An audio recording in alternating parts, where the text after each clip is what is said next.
Welcome back ناظرین. پیزارا صاحب آپ نے بلوچ لیڈرز کی بات کی. بلوچ لیڈرز کے ساتھ تعلقات بھی تھے آپ کے اچھے, ولی خان صاحب کے ساتھ, کیا خیر بخش مری صاحب کے ساتھ اور عطا اللہ مینگل صاحب کے ساتھ بھی تعلقات تھے. تو پھر کیا آپ لوگوں نے یہ جو بلوچستان ایکشن سارا کچھ کیا, اب آپ ود ہائنڈ سائٹ جب آپ دیکھتے ہیں اس وقت کا ماحول کیا تھا اور اب آپ کو پتا ہے کیا ہوا اور کیا نہیں ہوا, یہ اچھا فیصلہ تھا, برا فیصلہ تھا؟ غلط فیصلہ تھا.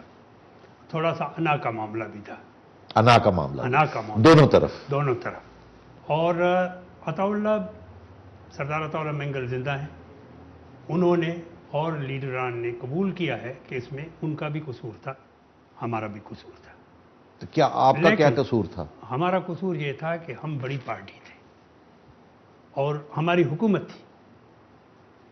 ہسٹری جب جج کرتی ہے نجم, تو اخیر میں جا کر کرتی ہے کہ بڑی پارٹی کون تھی اور ذمہ داری کس کے اوپر تھی.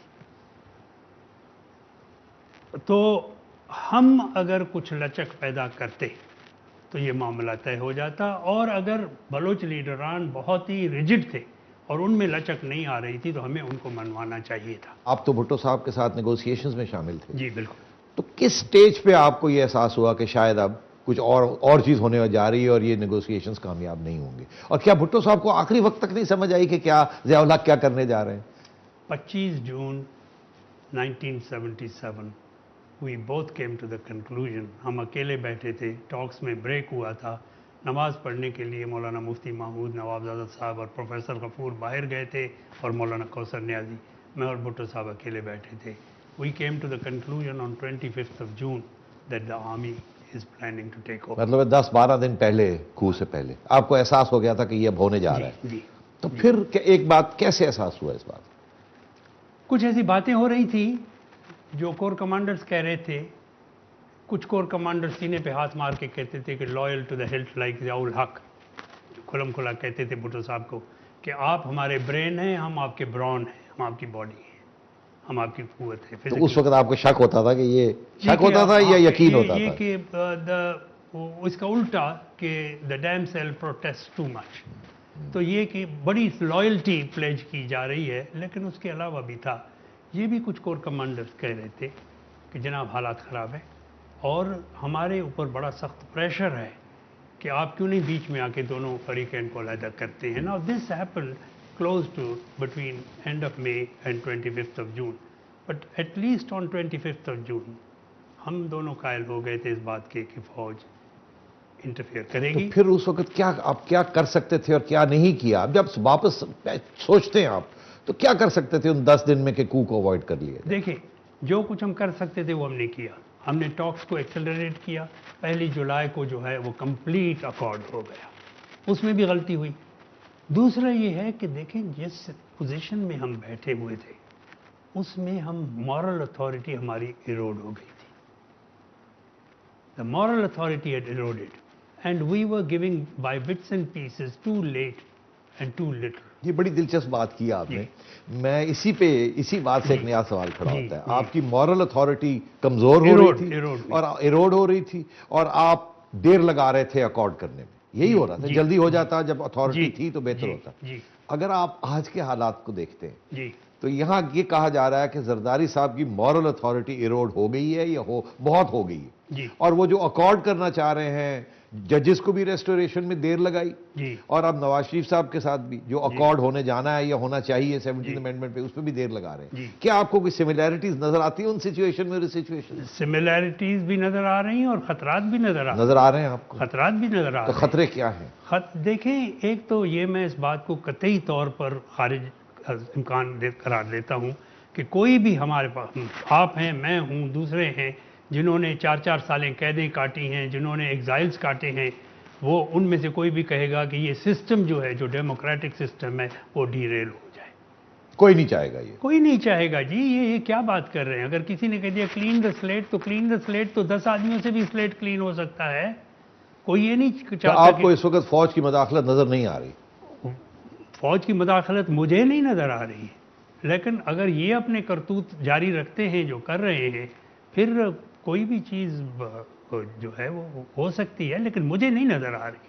کیوں؟ وہ اس وقت وہ الجھے ہوئے ہیں, ایک جنگ لڑ رہے ہیں, پاکستان کی سالمیت اور بقا کے لیے جنگ لڑ رہے ہیں. ان کے پاس ٹائم نہیں ہے سیاست میں آنے کا. مجھے نہیں نظر آ رہا ہے. لیکن غلطیاں تو اس طرف سے ہو رہی ہیں نا، جیسے آپ نے خود ہی کہا اتنا لمبا ٹائم لیا ہے آپ نے مسئلوں کو حل کرنے میں، آپ سیکھے نہیں 1977 میں کہ اس وقت کیا ہوا تھا، کیسے یہ ہوا تھا؟ آپ نے وکالت رکھی، جاری رکھی، جی حالانکہ آپ نے دیکھا کہ بھٹو صاحب کی جو ٹرائل تھی، ابھی بھی لوگ کہتے ہیں جوڈیشل مرڈر تھا، آپ نے وہ سب دیکھا، جی آپ نے جوڈیشری کا رول بھی دیکھا، پھر بھی اس کے باوجود آپ مایوس نہیں ہوئے جوڈیشری کے رول کے ساتھ اور آپ وکالت کرتے رہے۔ ہاں، لیکن ایک جنگ بھی تو لڑتا رہا نا میں، جو سپریم کورٹ نے بیگم نصرت بھٹو کے کیس میں فیصلہ دیا، آسما جیلانی کے کیس کے بعد جو دوسرا اہم کیس آیا، اس میں یہ نظریہ ضرورت لے آئے اور انہوں نے آ کر ایک فرد واحد کو، جو چیف مارشل لاء ایڈمنسٹریٹر بھی تھا، چیف آف آرمی اسٹاف بھی تھا، جنرل ضیاء الحق، اس کو وہ اختیارات دیے جو خود سپریم کورٹ کے پاس موجود نہیں تھے، کہ یعنی ہم آپ کو یہ اختیار دیتے ہیں کہ آپ آئین میں بھی ترامیم کر سکتے ہیں، جو اختیار سپریم کورٹ کو بھی نہیں ہے۔ اور 77 سے میری یہ جنگ شروع ہو گئی تھی سپریم کورٹ کے ساتھ، جس کیس میں میں جاتا تھا، چاہے محمود اچکزئی کے کیس میں گیا یا دوسرے کیسز میں گیا، 8th امینڈمنٹ کے کیس میں نے کہا جناب آپ انٹرپریٹ کر سکتے ہیں کانسٹیٹیوشن کو، آپ لیجسلیٹ نہیں کر سکتے ہیں اور نہ ہی آپ کانسٹیٹیوشن کو امینڈ نہیں کر سکتے ہیں۔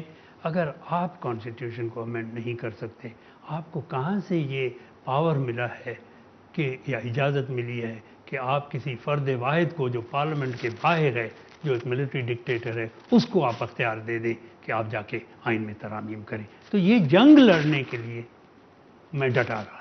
میں اس بات پہ بھی آخری سیشن میں آپ کے ساتھ بات کروں گا، کورٹس کی جو پاور ہے ٹو امینڈ دا کانسٹیٹیوشن، یا کوشش کبھی کبھی ہوئی ہے جس کے خلاف آپ نے جدوجہد کی ہے، مگر میں ابھی آپ سے یہ پوچھنا چاہوں گا کہ جب بھٹو صاحب کو ایکسیکیوٹ کر دیا گیا تو پھر آپ پارٹی سے کیسے جدا ہو گئے؟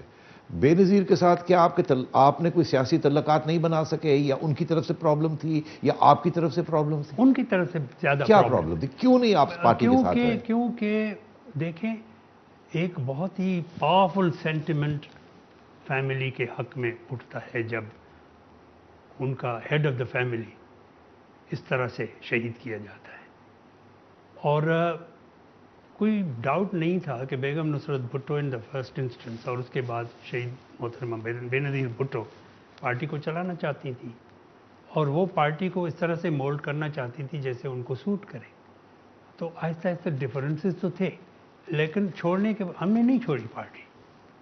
اخیر میں آ کر ضیاء الحق صاحب کو کچھ ڈرانے کے لیے ہم نے کچھ ایکسٹریمسٹ پروگرام دے دیا، میں نے، ممتاز علی خان نے، اور یہ جس کو ہم کانفیڈریشن کہتے تھے، but that was only strategic move at that time, کیونکہ یہ اور بڑھتے جا رہے تھے، آئین کو ترامیم کرتے جا رہے تھے، تو ہم نے یہ کہا تھا۔